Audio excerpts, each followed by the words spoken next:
Bom, pessoal, boa noite a todos. Vamos iniciar aí mais uma aula aí, né? Não sei, de instalação, operação e manutenção de sistema de refrigeração comercial. Na aula passada, pessoal, abordei ali sobre a divergência, né, entre o sistema onde o ciclo termodinâmico ideal e o real, né, o que acontece de fato, né, no ciclo prático. É, então, deixa eu compartilhar a tela aqui.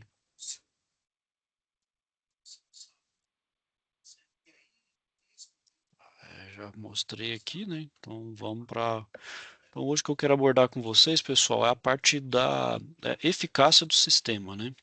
Então, só para a gente contextualizar aí, na máquina térmica, né? O que que é a máquina térmica? É uma máquina que gera um calor e esse calor converte em um trabalho útil, né? Então, é um calor gerado, né? Então, eu forneço calor e ele gera um trabalho.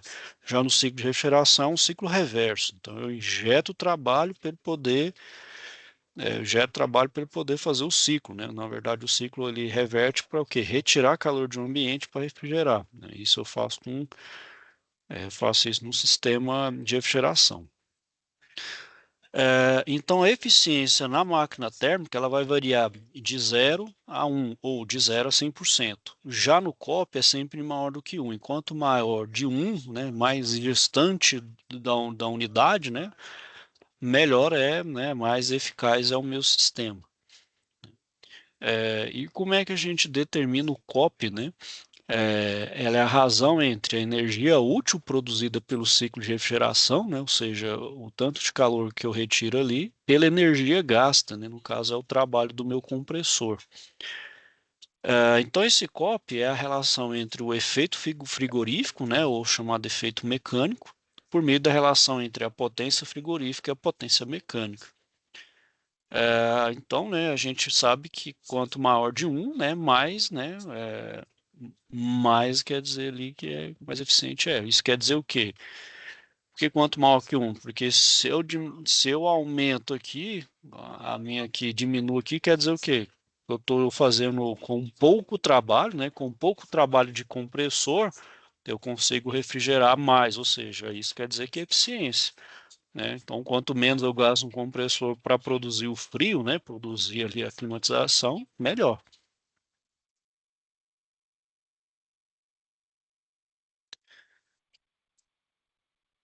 Bom, além disso, pessoal, a gente também tem a temperatura de evaporação e de condensação. O que que o pessoal foi fazendo ali de experimento? O que que eles foram fazendo aqui? Primeiro, eles fixaram a temperatura de condensação num valor fixo, aqui, por exemplo, 40 graus. Aí eles foram variando a temperatura de evaporação. Então, iniciou com 10 e eles foram diminuindo. Aí eles constataram o seguinte, pessoal, que à medida que se diminui essa temperatura de evaporação, inicialmente você pode entender, bom, se eu diminuir muito a temperatura de evaporação, isso quer dizer o quê? Que eu vou aumentar a minha eficiência? Não necessariamente, né? Justamente por causa desse afastamento aqui, ó. Qual que é o outro problema também? A variação da temperatura de evaporação é a formação do chamado vapor de flash. Então, se vocês estão observando aqui no ciclo, à medida que eu diminuo a temperatura de evaporação, eu estou aumentando a mistura líquido e vapor, e a parcela de vapor vai aumentando, ou seja, menos líquido aqui, menos líquido vai estar presente na mistura. E isso é ruim, tem que ter quanto mais líquido, melhor. A gente sabe que o vapor de flash, ele é inevitável. Não tem como,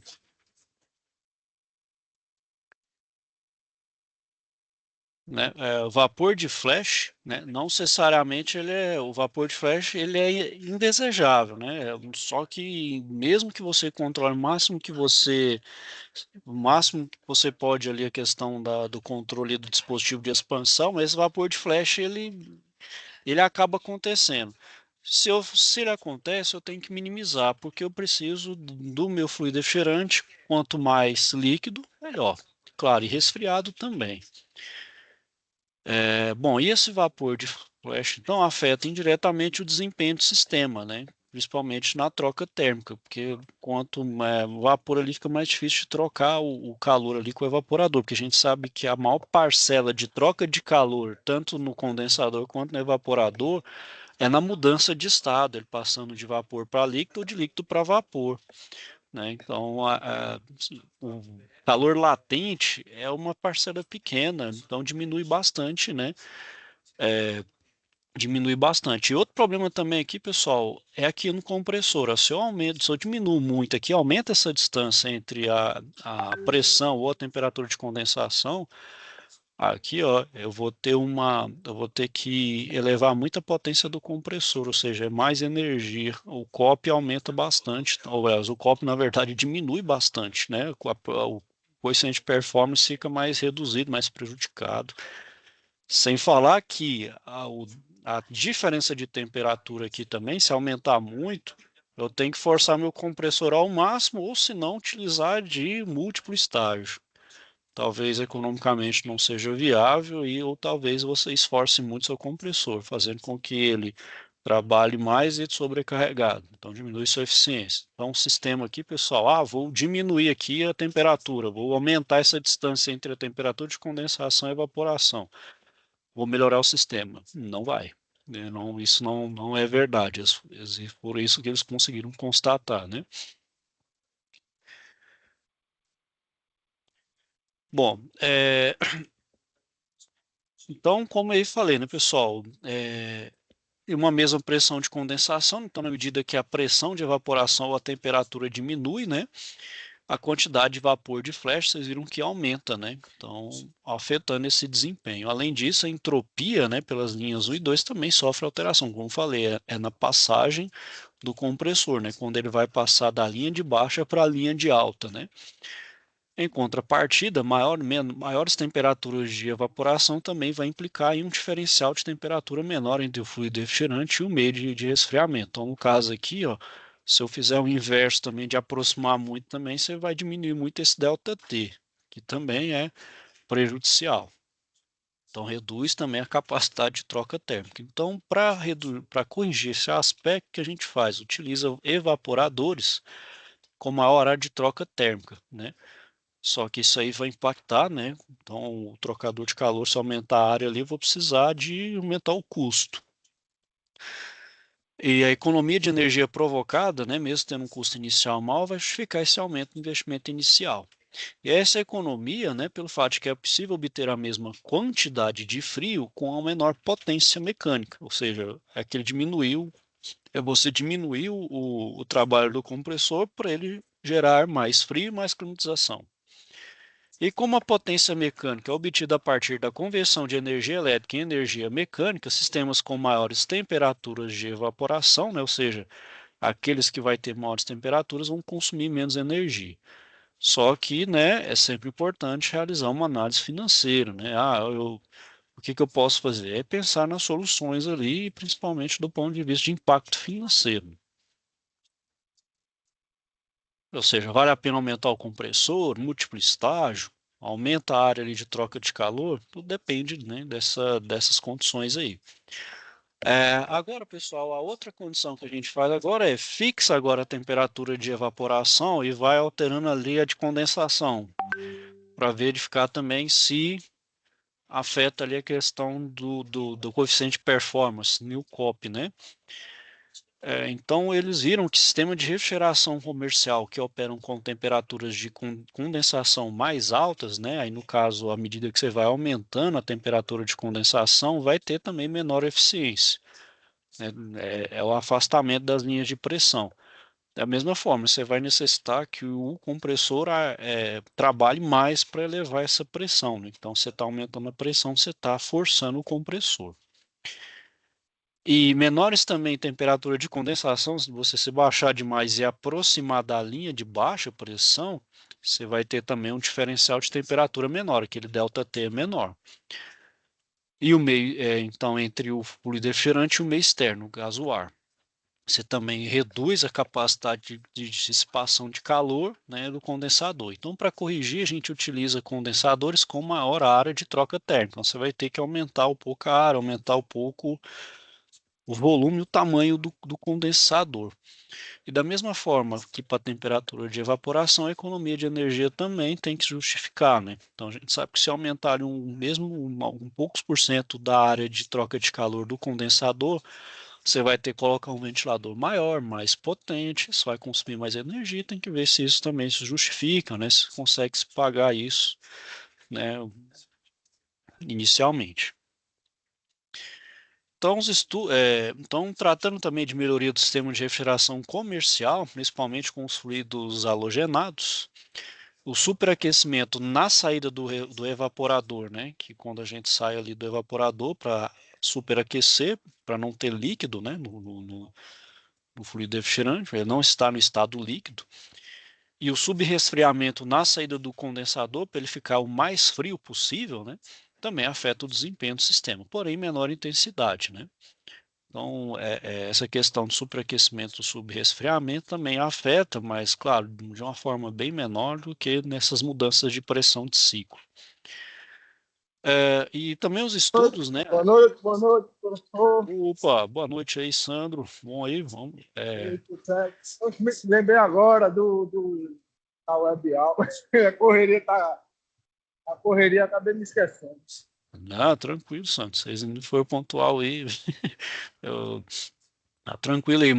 Os estudos, então, feitos pela Eletrobras mostraram que o aumento do superaquecimento na saída do evaporador para as faixas usuais para sistemas de refrigeração comercial, então detectou uma sensível elevação do COP, assim como o aumento do subresfriamento na saída do condensador. No entanto, na refrigeração comercial, esses efeitos não são usualmente utilizados para essa finalidade.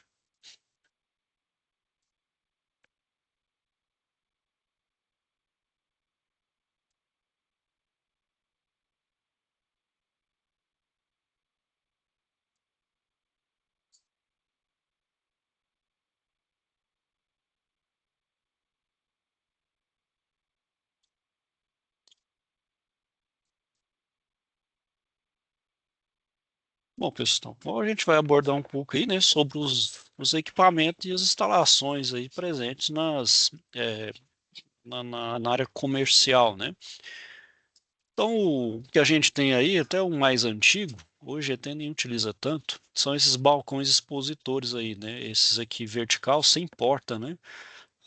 Aí como é que se fazia então aí, como é que se faz a proteção? De certa forma, ele utiliza a própria corrente de ar frio para gerar essa proteção aqui, né? Então usa um ventilador em que o ar frio é distribuído nas prateleiras e também ele é jogado na descendente ali para formar um bloqueio, uma espécie de bloqueio contra o ar ambiente ali que está mais quente, né?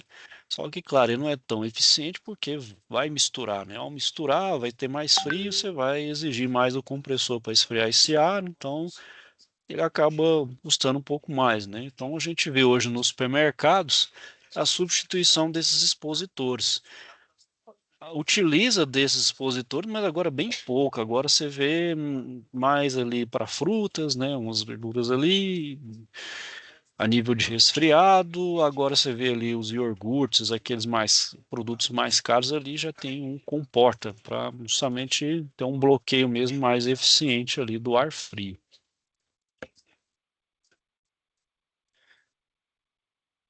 É, Bom, então, como eu falei, né, a gente vai ter os expositores verticais, né, que são os balcões fechados, ele vai ter uma vitrine de vidro, né?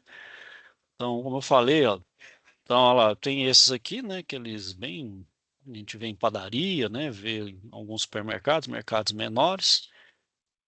Desde o supermercado, né, que substituiu aquele expositor mais exposto, né, agora tem pelo menos uma porta ali, funciona uma espécie de geladeira mesmo, para somente blindar ali o frio, não deixar o ar quente entrar aí nesses sistemas. E os compressores aí, né, pessoal? Então é o mesmo sistema da geladeira, né? Então retira o calor do alimento, né? Então retira o calor do alimento, esse calor então passa pela serpentina, pelo condensador. O condensador troca o calor e passa depois pelo dispositivo de expansão, diminui, né? Diminui a pressão, um líquido, uma parte de vapor de flash, evapora no evaporador e o ciclo segue, né? Compressor e por aí vai. É o sistema de evaporador lá, a compressão de vapor. A gente também tem os balcões expositores horizontais, né? Então também é para exposição de alimentos. Só que agora, né, ele dispensa a circulação de ar forçado, né, já que a abertura, né, é na parte superior, que já que o ar frio ele é mais denso e ele já fica naturalmente para baixo, então não tem necessidade, por exemplo, de você ter um ventilador para forçar o ar frio subir, né, para poder jogar o frio os produtos que estão na parte superior ali do expositor vertical. A horizontal não. Então você tem de certa forma ali uma economia de energia nessa questão de jogar um ventilador ali para jogar o ar frio para cima.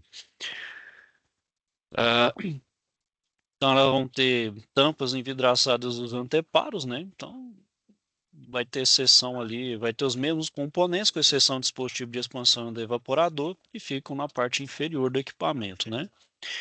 Outro tipo de equipamento utilizado é a ilha de congelado. A gente vê muito isso nos atacarejos aí, né, nos grandes redes, né? Então, o ar frio é mantido no interior do ambiente por diferença de densidade. Como eu falei, o ar frio fica mais embaixo, que é quente já fica ali naturalmente. Então, não tem necessidade também de você forçar o ar frio subir, né? Então, já fica ali já resfriando ou congelando o alimento, né? Então, a retirada do calor nessa ilha de congelado, pessoal, é do contato dele com os alimentos, com as paredes, né? Então, as serpentinas estão ali dentro das paredes, né? Então, ela ali que vai retirar o calor dos alimentos para poder congelar, resfriar ou congelar, né? Dependendo da função. E essa circulação de ar, já que não tem um ventilador, é por convecção natural, né?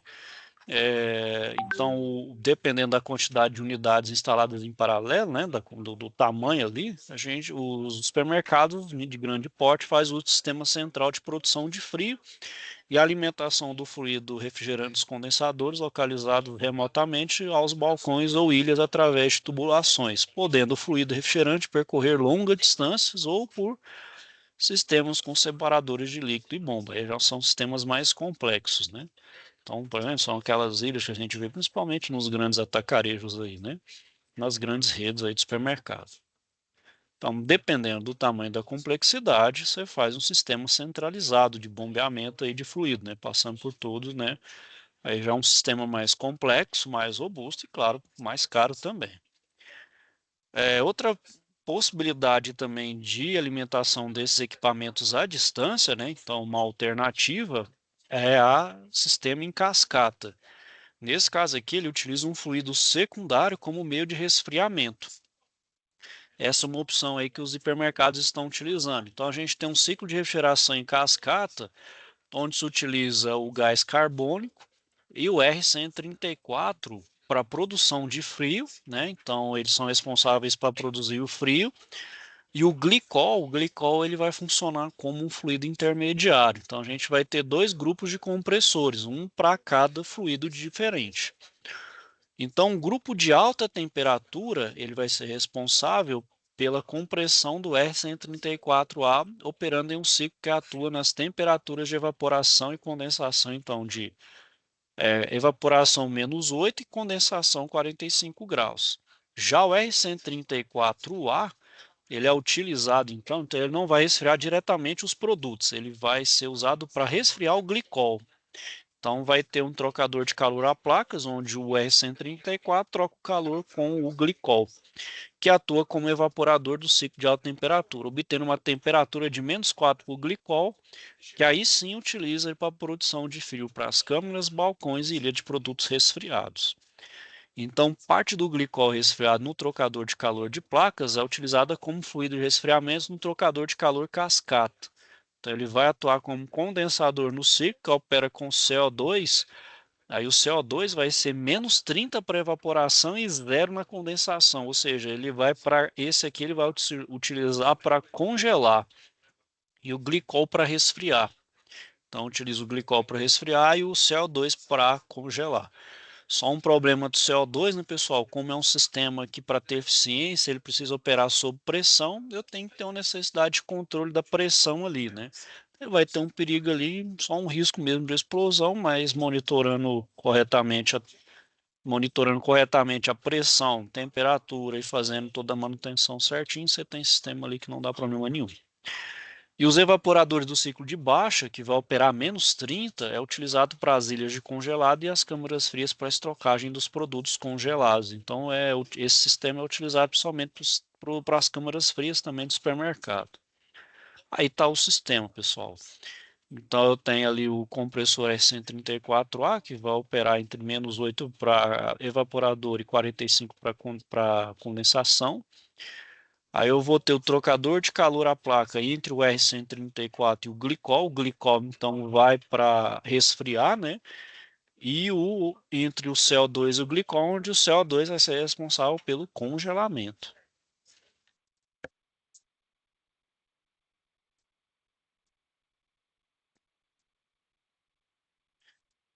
O outro equipamento que a gente tem também, né, pessoal, de refrigeração são as picoleteiras, né? Então, é, tanto elas quanto as sorveteiras é utilizado, né, para a produção dos picolés e sorvetes. Então, eles vão atuar em forma de bateladas, possuem capacidade de produção conforme a capacidade do equipamento ou do empreendimento.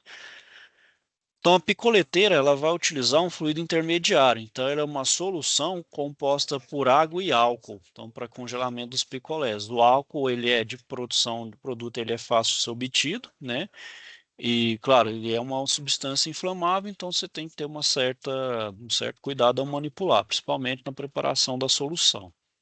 E também deve evitar o contato da solução com os produtos, né? Então, né, já que é um produto de gênero alimentício, a gente tem que tomar, né, cuidado ali para não ter a mistura do fluido com o alimento.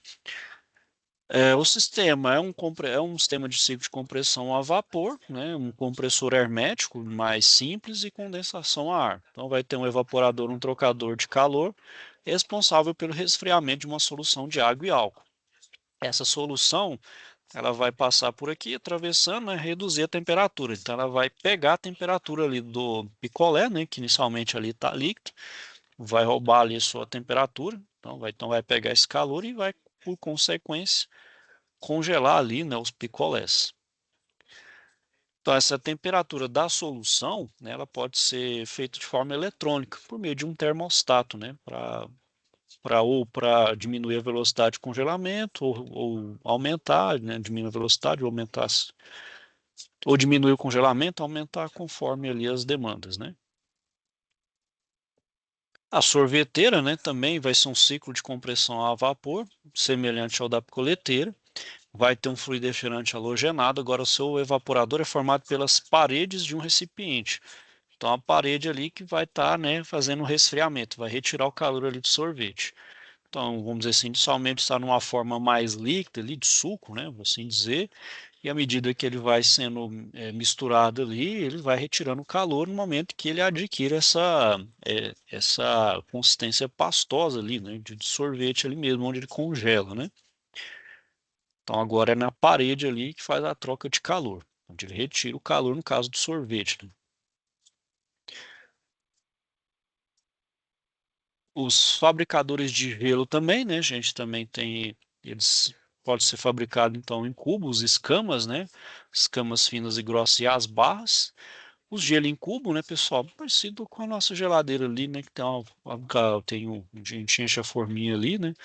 É uma superfície, né, com o formato dos blocos de gelo como se formar, né? Então joga água ali, então a bomba de água ela promove a contínua circulação de água, então aqui a alimentação de água é automática, né?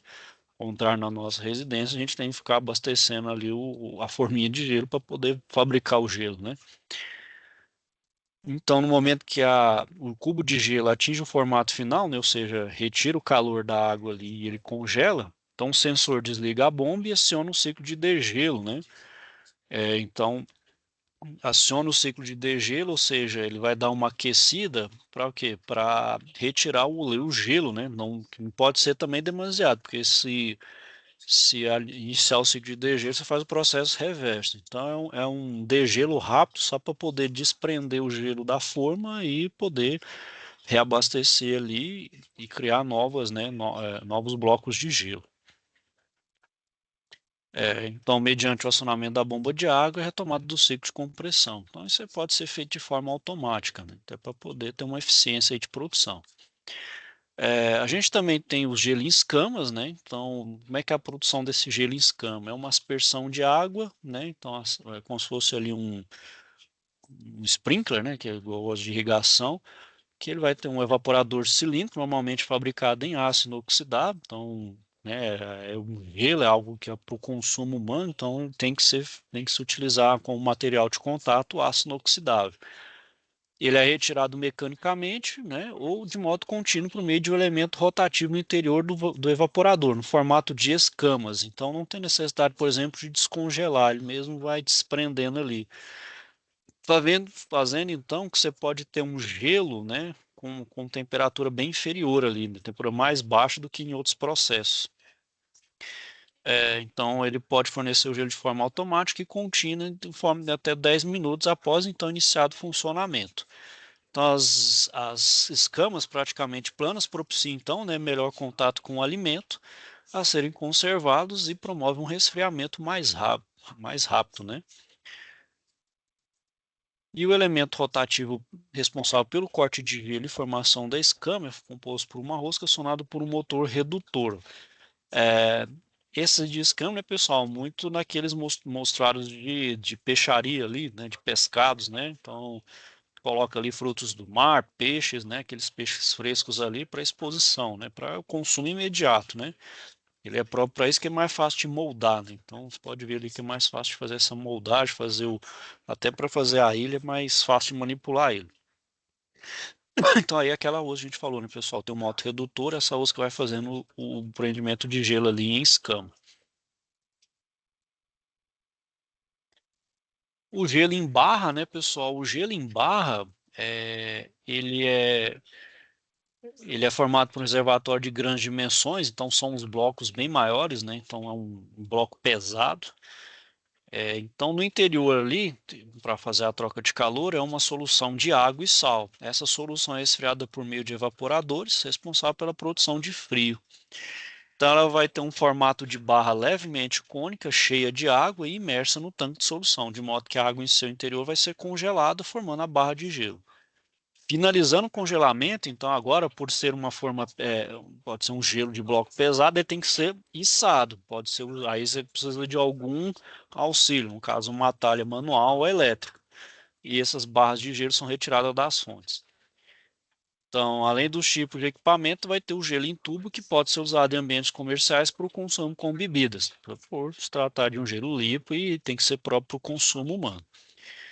E o gelo em tubo ele é formado pela água que circula pelo tubo vertical frio. Então, quando ele estiver suficientemente espesso, né, ou seja, nesse caso eu preciso utilizar ali um degelo para desprender, né, se inicia o gelo é liberado do evaporador. Então, à medida que o gelo se desprende, uma lâmina rotativa corta o gelo em tubos cilíndricos, né, ou seja, ele vai cortar de 25,4 a 50,8. Já a máquina Voc Tube Ice, ela permite a produção de gelo em flocos ou em tubos. Essa produção de gelo em escamas ocorre por meio do aumento da rotação da lâmina rotativa.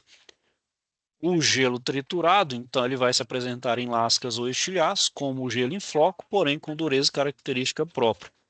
Esse é para, principalmente agora na época de Natal, né, pessoal? Faz aquele gelo, aquela neve artificial, né? Como se fosse ali é, faz uma trituração do gelo e joga ele como se fosse floco de neve, né? Fica parecendo um floco de neve.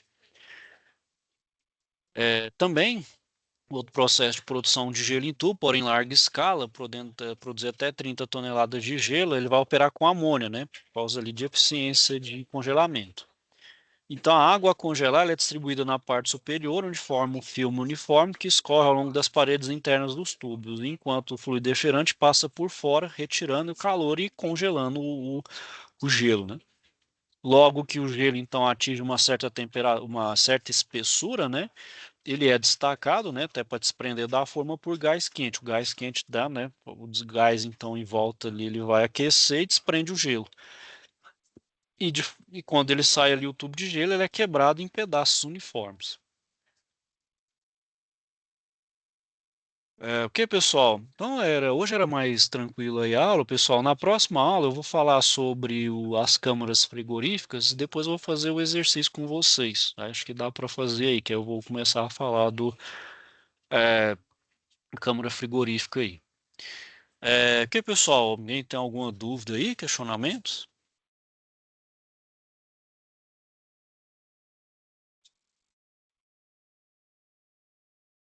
Professor, a próxima aula vai ser quinta-feira que vem, a gente vai ter ainda. Sim. Sim, não, Quantas aulas ainda? não pode ficar. É porque é o seguinte, a gente vai até o dia 30/1/26. A gente vai até dia 30 de janeiro ainda.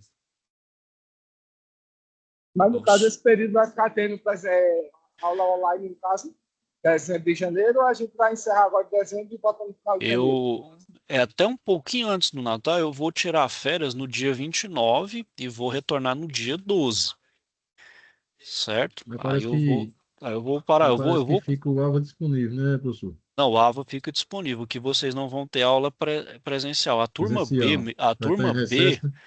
A turma B só vai ter uma aula mesmo, a última aula lá em janeiro, lá no finalzinho de janeiro.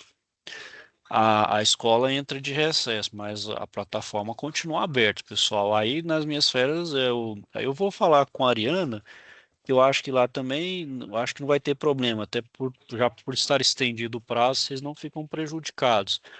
Aí quando eu voltar no dia 12, já no dia 15 eu retorno com as aulas normais, né? Não tem problema nenhum. Por isso que a gente tem um tempinho bom aí. Mesmo, acho que eu vou me ausentar 2 semanas ali, semana do Natal é mais 2 semanas, não vai ter problema não. Pronto, professor, tá certo. Obrigado. Certinho? Mais alguém, pessoal? Dúvidas? Bom, pessoal, então vou finalizando a aula aqui por hoje. Se tiver então alguma dúvida, questionamento, pessoal, é só me procurar, tá bom? Então vou desejar a todos uma boa noite, ok, Professor, pessoal? Oi, pode falar, Cristóvão. o senhor já avaliou a atividade? Pessoal, é bom você ter tocado no assunto aí, Cristóvão. O pessoal está até me cobrando aí. Peço desculpa aí a todos. Eu espero essa semana deixar tudo redondinho e atualizadinho, pessoal. Eu estou indo um pouquinho arrochado aqui, as demandas estão um pouquinho altas, mas eu vou deixar tudo atualizado aí, certo? Então tá certo, professor. Muito obrigado. Bom, não, por nada. Bom, pessoal, mais alguém? Dúvidas? Bom, então é isso aí, pessoal. Desejar então a todos aí uma boa noite. Bom, pessoal, fiquem com Deus e até a próxima semana. Obrigado, professor. Pronto, o meu só está faltando a atividade um e eletrônica aplicada. A eletrônica Não, aplicada mas ficou a correção. eu vou olhar tudo isso aí, Santo. Pode ficar tranquilo aí, eu vou Pronto, atualizar todo mundo aí. Tem todas as turmas aí, tem que dar uma atualizada. Realmente tô em falta mesmo. Não é. Eu obrigado. peço até já desculpas de antemão aí, pessoal. Certinho? É, bom, pessoal, então, é, tchau aí, pessoal.